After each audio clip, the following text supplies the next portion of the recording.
What's going on YouTube? All right, so today I decided I'm going to make a video showing you guys how to clear coat, or at least how I clear coat, because there's, a bunch of different ways you could do it and still get great results. The very first thing you need to make sure of is that your base coat has a very smooth finish, because if it doesn't have a smooth finish, there's no shot you're going to get a good finish on your clear coat. And there's a few things that go into that, which I will make another video about. This one I'm going to just focus on the clear coat. Step one, you got to have a smooth base. If you don't, you're screwed. It ain't going to happen. You're going to have a rough finish. You're going to sit there sanding. It's going to look, you're going to have a lot of orange peel. So I'll tell you guys how I do it. I got a smooth finish on the base now, which I'll make a video about another day. I use the DV1. I use the C2 plus cap that it comes with. It comes with C1 and C2. I use the C2 plus. I don't know if they're the same thing, C2 and C2 plus. Mine came with C1 and C2 plus. I use C2 plus, and it also came with a 1.3 and a 1.4 tip. I use the 1.4 tip. I try to spray my clear fast. With the DV1, unfortunately, it's kind of hard to move too fast. For whatever reason that is, I don't know. I know it was designed to shoot at a lower pressure. However, if you do put the 1.4 tip with the C2 cap, you do have to use higher pressure. Otherwise, you're not gonna get enough atomization and you're gonna have a rough finish. So yeah, it's about it. DV1, C2 plus, 1.4 tip. On my first coat, I take my fluid, which is your top, whatever you want to call this thing, and I do one full turn in. One full turn in I go on my first coat, and my first coat I generally go pretty close and fast. And it might not have a smooth finish after the first coat. Generally it does for me, but it doesn't have to have a smooth finish. So what I'm going to do now is I'm going to mix up my clear, and then I'll set you guys up in the booth and I'll show you how I do it.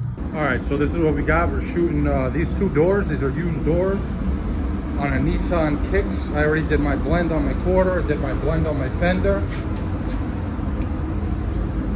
This is how your base should look before you clear it. Real smooth, like butter. I got my clear all mixed up. I'm shooting Lumabase 2000. It's not really an expensive clear. It's not a high-end clear, but man, if you know what you're doing, you can get it to lay flat. You can get any clear to lay flat. All right, let me throw my mask on. And then I unfortunately forgot my GoPro today, so I'm gonna have to try to hold the phone while I shoot it. And then after I shoot it, I'll explain to you guys what just happened, what you watched, so you kind of understand what you're going for when you're shooting clear. All right, you can see I'm at 24 PSI. I got my fluid turned in one full turn, and my fan, my fan turned in one full turn, and my fluid is wide open. Here we go.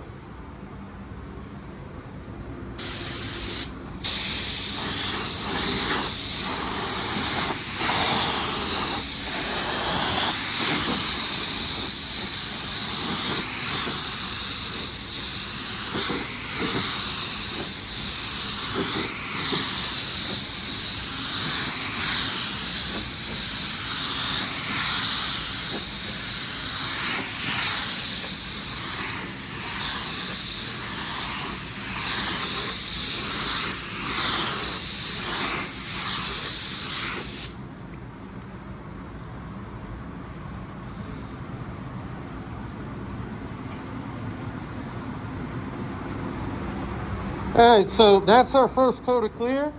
You can see in some spots it's a little dry, but there's no open, if you spray it really dry, you'll see a bunch of like open holes. That's the best way I can describe it. You don't want that. That is too dry. This is a perfect first coat of clear right here. So continue with the next door.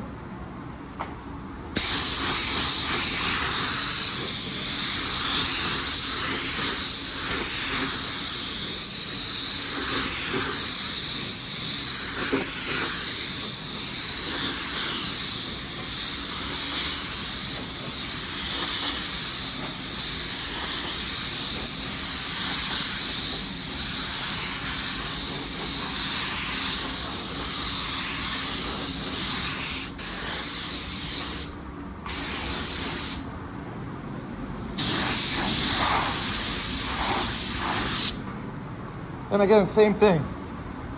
You see, like on the edge up here, they're a little dry, but it's not open, so that's fine. Good finish on the first coat. I'll go ahead and shoot the rest of this car now.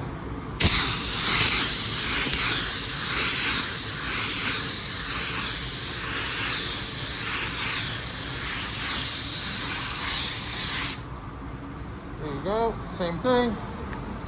One more.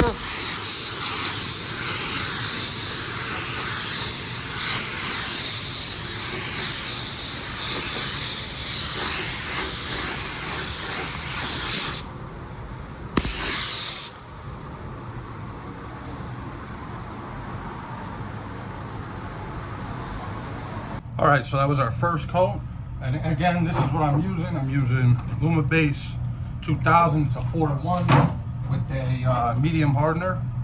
By the way, guys, if you didn't know this, anything that's got a hardener, it's got a 14-day shelf life. If you don't write the date on when you opened it, and it happens to be the 15th, 16th day or whatever, what you're gonna notice is a bunch of dirt in your jobs. And it's not actually dirt. What that is the hardener starts to crystallize after 14 days, and then it blows through the screens on your cups and gets your paint job. So it's not that you can't use it after 14 days, but you're definitely gonna wanna use one of these if it's more than 14 days past the day you opened it. So that's our first coat of clear. You saw I was going really close and moving pretty fast.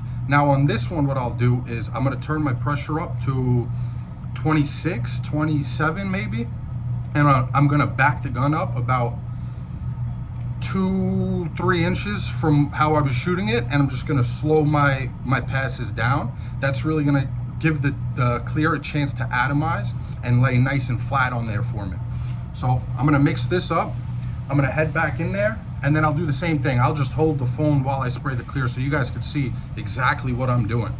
Oh, and I should definitely mention this.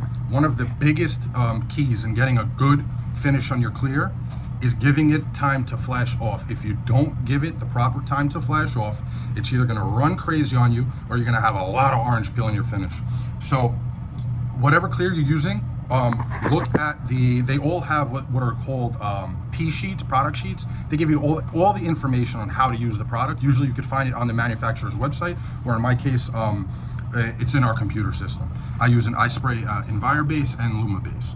So generally, if you're using a medium hardener in like say 70 degrees, because they're all roughly close to the same, it's going to be about 5 to 7 minutes flash off. And that flash time starts from when you first start shooting your panel, not from when you finish. Because like in there, I'm shooting 2 doors. That 7 minutes starts from the second I start laying clear on that first panel. And now when I go back in there on the second coat, I'm gonna wanna start in the same exact spot. 1.5 turns in now. So it's gonna be a really tight fan, but that's okay because I'm backing the gun up and I'm raising my pressure. So naturally that's gonna open my fan up. Here we go.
I should mention too, I should have mentioned this on the first coat. I generally do about, I want to say 50% overlaps.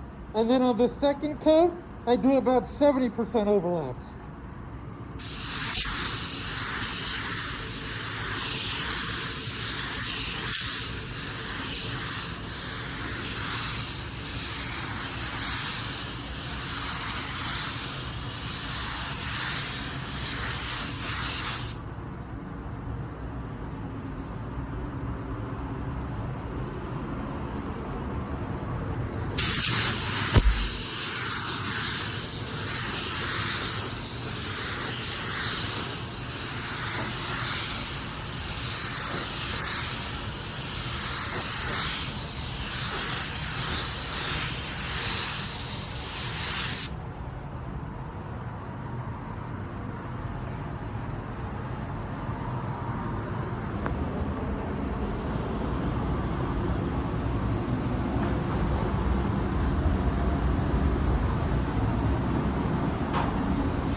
And this is our finished product.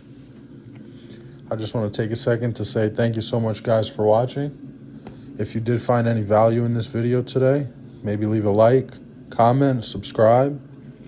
I'm going to be trying to do at least 2 of these a week, hopefully 3. But yeah, that's it. These are the results. Telling you guys, anybody could do it. Anybody could do it. Have a good one. Thanks again for watching. I appreciate you.